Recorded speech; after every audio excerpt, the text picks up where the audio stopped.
Under colonial education, black children have learned for many years that they should have admiration for the 16th President of the United States of America, Abraham Lincoln, the great emancipator, the great humanitarian, because he freed blacks in America.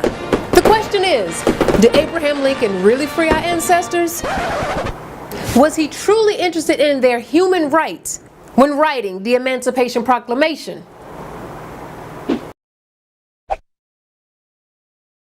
On the first day of January, in the year of our Lord 1863, all persons held as slaves within any state or designated part of a state, the people whereof shall then be in rebellion against the United States, shall be then, thenceforward, and forever free. One cannot talk about the Emancipation Proclamation without first talking about the event that produced it, the Civil War.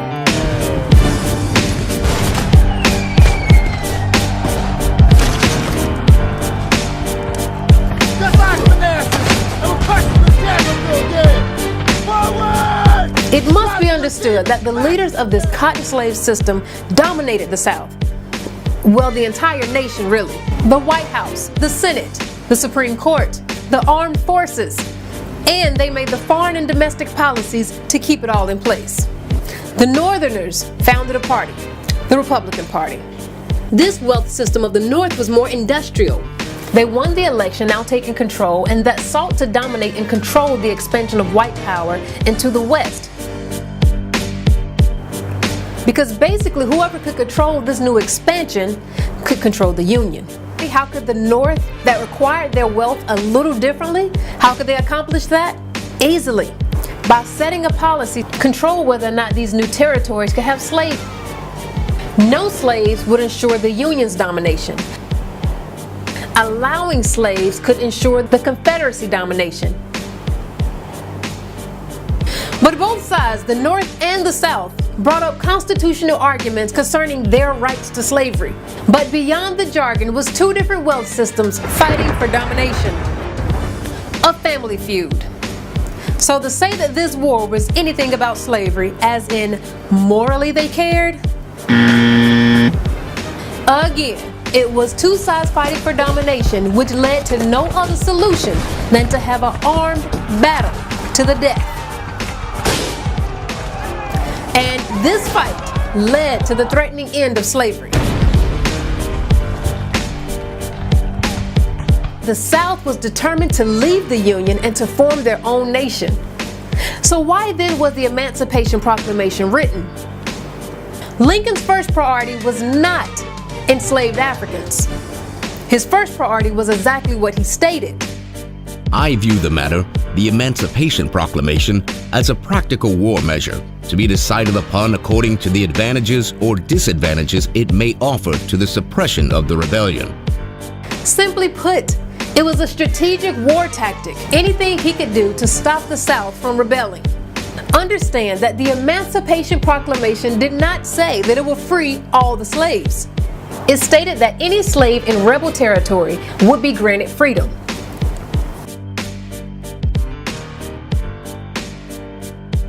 Even still, he couldn't force the Confederacy to follow his orders to free slaves, but it gave blacks a chance to uprise, many of which escaped to fight alongside the Union Army. So those slaves who did gain their freedom, they escaped a very oppressive slave system. They took the risk of being tortured, and they fought for their freedom.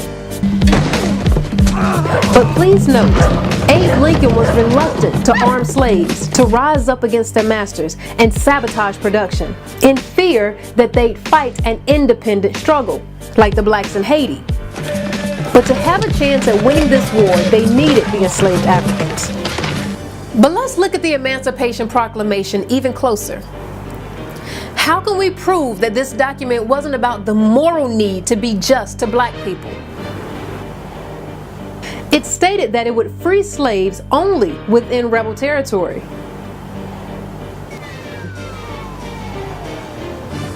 So who did the Emancipation Proclamation not free? First of all, it didn't free slaves in their own territory. And it didn't free slaves owned by loyal slave owners within the rebel territory that sided with the Union. They were basically granted amnesty from the Emancipation Proclamation. So was Abraham Lincoln personally interested in our human rights? Or was he simply a politician interested in achieving his goal? On August 14, 1862, Abraham Lincoln invited free black ministers to the White House to have a conversation. Oh my God, does that sound familiar? And I'm just encouraging the black Americans especially, because already there's a move of God. There's more people that are saying, I'm voting for Donald Trump. I'm not voting for the Republican, but I'm voting for Donald Trump. Are we still inviting black ministers to help brainwash the rest? Abraham Lincoln did not hesitate to convince them of their inferiority when he candidly said the following. I will say that I am not, nor ever have been, in favor of bringing about in any way the social and political equality of the white and black races. That I am not, nor never have been, in favor of making voters or jurors of Negroes, nor of qualifying them to hold office, nor to intermarry with white people. And I will say in addition to this that there is a physical difference between the white and black races, which I believe will forever forbid the two races living together on terms of social and political equality, and inasmuch they cannot so live, while they do remain together, there must be the position of superior and inferior, and I, as much as any other man, am in favor of having the superior position assigned to the white race. We can't say that old Abe never told a lie, but we can say that he was very honest about how he felt about black people. Lincoln did not want an America where blacks and whites were living together. Contrary to what most people think, Abraham Lincoln's deepest desire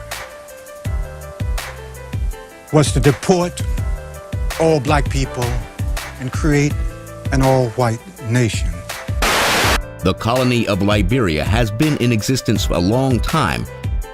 In a certain sense, it is a success. The old president of Liberia, Roberts, has just been with me.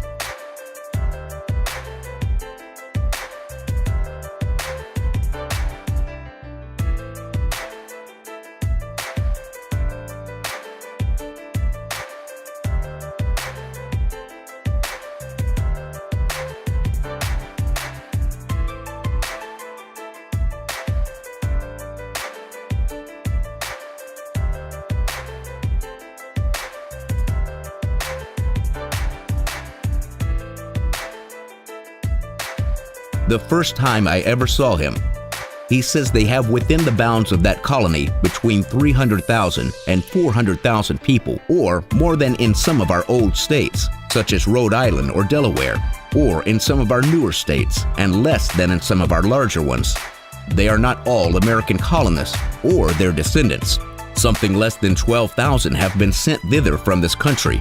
Many of the original settlers have died, yet, like people elsewhere, their offspring outnumbered those deceased. Oh wait, there's more. Our republican system was meant for a homogeneous people.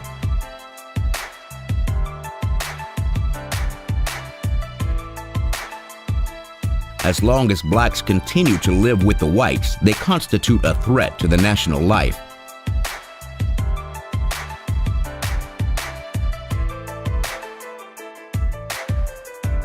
Family life may also collapse, and the increase of mixed breed bastards may someday challenge the supremacy of the white man. The white people are playing for white genetic survival. And if you don't believe it, listen to their spokespersons. Who are their spokespersons? Nazis, Klan, those are just the outspoken people who are supporting white supremacy. And so they come out and tell you in clear language, but we want to just dismiss them. I say, don't dismiss them. Right. Listen to them. Read what it is that they are saying. They are talking about white genetic survival. So the Civil War was not fought for slavery, and the Emancipation Proclamation did not free all the slaves, not even half. It was not a moral decision, yet a strategic war tactic to hold together an all-white government ran by white supremacy. And when you understand that, you understand that it was politics as usual.